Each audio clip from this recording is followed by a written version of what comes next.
সকালবেলা থলি হাতে বাজারে গিয়ে যখন মধ্যবিত্তের কপালে চিন্তার ভাঁজ পড়ে কিংবা মাস শেষে বেতনের টাকাটা যখন খরচের তালিকার কাছে বড্ড ছোট হয়ে আসে, তখনই বোঝা যায় অর্থনীতির অদৃশ্য এক দানব নীরবে পকেট খালি করেছে জনমানবের। পরিসংখ্যানের খাতা হয়তো দশমিকের মার প্যাচে আটকে থাকে, কিন্তু সাধারণ মানুষের কাছে এর নাম কেবলই বেঁচে থাকার সংগ্রাম। আয়ের পাল্লা যেখানে স্থির, সেখানে ব্যয়ের ঘোড়া ছুটে চলেছে লাগামহীন। এই অসম দৌড়ে মানুষ যখন কুল পায়নি, তখনই সামনে এলো নতুন বছরের প্রথম মাসের এক উদ্বেগের চিত্র।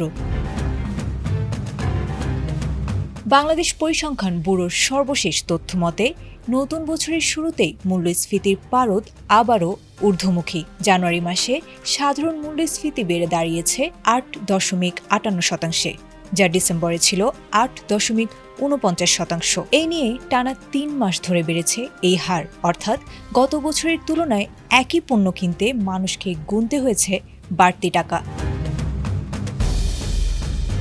তবে সবচেয়ে ভয়ের চিত্র দেখা গেছে খাবারের বাজারে। চাল, ডাল, মাছ থেকে শুরু করে ডিম, দুধ, প্রতিটি নিত্যপণ্যের দামই এখন সাধারণের নাগালের বাইরে। বিবিএস এর তথ্য মতে খাদ্য মূল্যস্ফীতি টানা 4 মাস ধরেই বেড়ে চলেছে। এর বিপরীতে মানুষের মজুরি বেড়েছে মন্থর গতিতে। কেন্দ্রীয় ব্যাংকের তথ্য অনুযায়ী ডিসেম্বরে যেখানে মূল্যস্ফীতি ছিল 8.5%, সেখানে মজুরি বৃদ্ধির হার 8.1%-এর নিচে। অর্থাৎ আয়ের চেয়ে খরচ বাড়ার গতি বেশি হওয়ায় সাধারণ মানুষের ক্রয় ক্ষমতা কমেছে হু হু করে।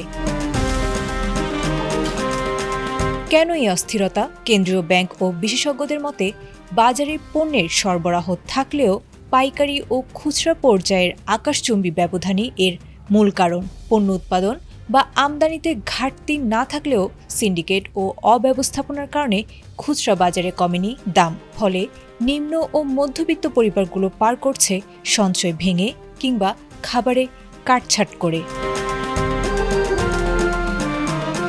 সরকারের নতুন মেয়াদের শুরুতেই এই উচ্চ মূল্যস্ফীতি নিয়ন্ত্রণ করাই বর্তমানে সবচেয়ে বড় চ্যালেঞ্জ। বাজার ব্যবস্থাপনায় কঠোর তদারকি এবং টেকসই নীতি গ্রহণ না করলে এই চাপ সাধারণ মানুষের জীবনযাত্রাকে আরও দুর্বিষহ করে তুলবে, এমনটাই আশঙ্কা করা হচ্ছে। আয়েশা আক্তার, এটিএন বাংলা।